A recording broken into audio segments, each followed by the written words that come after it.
Good morning, dear students. Today we are going to talk about instrumentation as per the previous laws.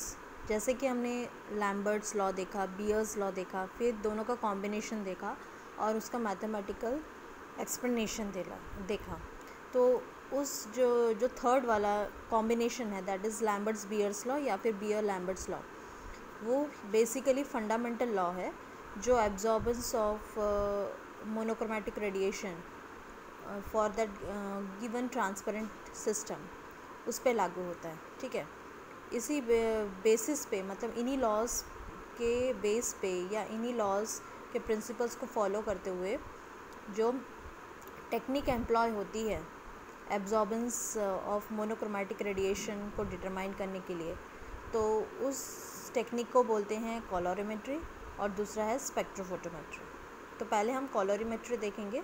ये जो technique है mostly determination of concentration of substance करती है और इसमें जो एब्जॉर्प्शन ऑफ लाइट है उसके रिस्पेक्ट में कॉन्सेंट्रेशन ऑफ गिवन सब्सटेंस उसको लिया जाता है।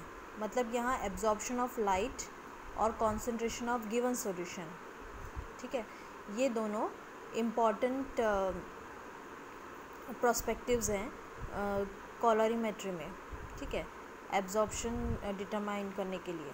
Okay, so this is nothing but a technique which is concerned with the determination of the concentration of a substance by measurement of radiation of the absorption of light with respect to a known concentration of substance is called as colorimetry. अभी जो colorimeter हम जो instrument use करते हैं, कॉलोरीमेट्री एक technique है और इस टेक्निक का यूज़ जिस इंस्ट्रूमेंट्स में होता है उसको हम बोलते हैं कॉलोरीमीटर। ठीक है, अभी जो कॉलोरीमीटर है वो भी अलग अलग तरीके के होते हैं। सो बेसिकली हमारे पास टू टाइप्स ऑफ कॉलोरीमीटर है, एक है विजुअल कॉलोरीमीटर और दूसरा है photo electric colorimeter. Visual colorimeter जो है प्रीवियस सेक्शंस होते थे, प्रीवियस सेक्शंस यानी कि जो जब कॉलोरीमेट्रिक टेक्निक आया था उस ड्यूरेशन में विजुअल कॉलोरीमीटर को ज़्यादा मायने दिया जाता था। Now as the time develops, और जैसे जैसे टाइम बदलता गया उसके साथ लॉट ऑफ चेंजेस आए and then now we are going for photo electric colorimeters and more advanced spectrophotometers. ठीक है, तो बेसिकली हम पहले जो प्रीवियसली यूज्ड टेक्निक जो था विजुअल कॉलोरीमीटर उसको देखेंगे। उसमें भी एज पर द सॉल्यूशन, क्योंकि कभी सॉल्यूशन ट्रांसपेरेंट रहेगा, कभी सॉल्यूशन ट्रांसल्यूसेंट रहेगा, तो कभी ओपेक हो सकता है। तो उस बेसिस पे विजुअल कॉलोरीमीटर जो है ये उसके जो इंस्ट्रूमेंट्स रहते थे उसमें सिंपल कलर कंपैरिजन किया जाता था। विजुअल कॉलोरीमेट्री जो है टेक्निक, उसमें क्या करते हैं हम सिंपल कलर कंपैरिजन करते हैं।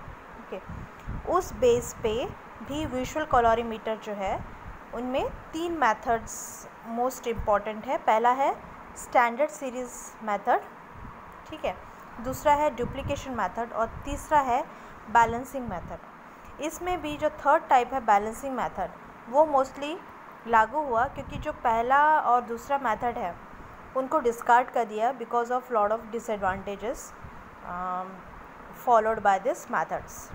सो इन तीनों मेथड्स में भी मोस्टली रिकॉग्नाइज्ड जो मेथड था वो था बैलेंसिंग मेथड। इसमें हम जो इंस्ट्रूमेंट या कॉलोरीमीटर यूज़ करते हैं उसका नाम है ड्यूबॉस कंपैरेटर और या फिर colorimeter.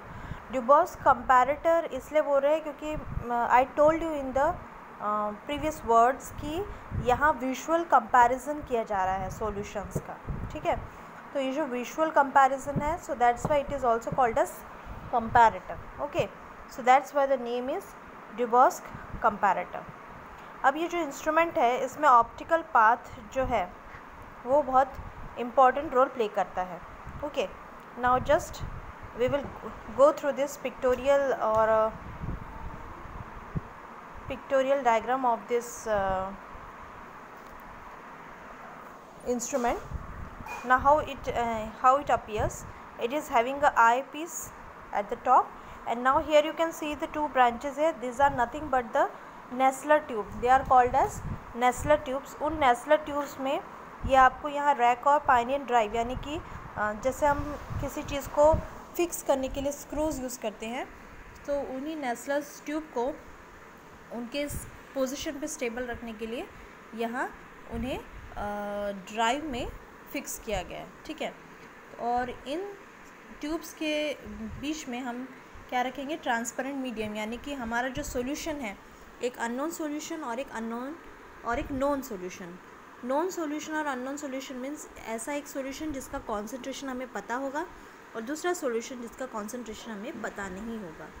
So solution of known concentration and solution of unknown concentration, और इस मेथड से हम अननोन कॉन्सेंट्रेशन जो है वो इवेलुएट करेंगे, ठीक है। यहाँ सिंपल कंपैरिजन ऑफ कलर्स किया जाएगा सॉल्यूशंस का by visual view, that is with the help of eyepiece, और from this transparent mediums or the tubes, Nessler tubes or the transparent mediums, the light will go through, and through the eyepiece we can visually see the difference between the colors of two different solutions. Now on the basis of that some adjustments are also can be made in this comparator.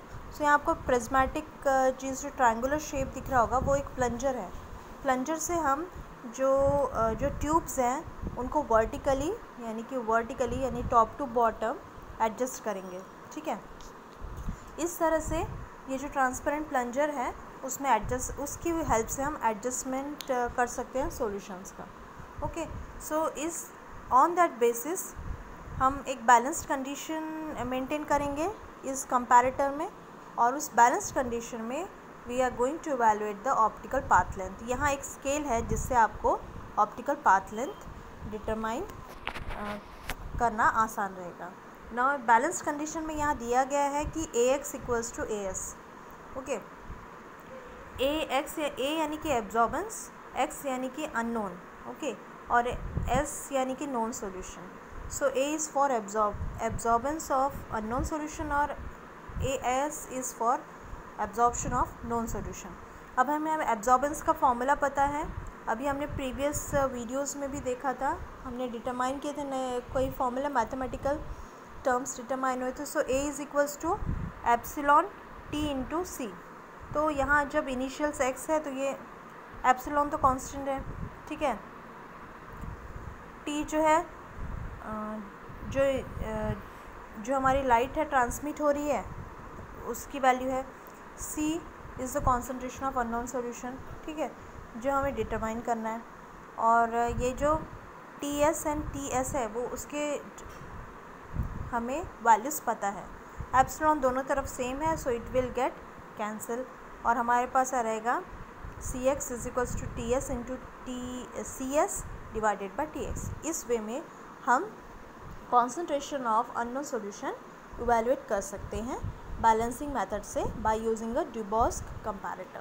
So it can be a MCQ question also, and this methods can be for the MCQ question, so that you have to keep in mind. Thank you and have a nice day.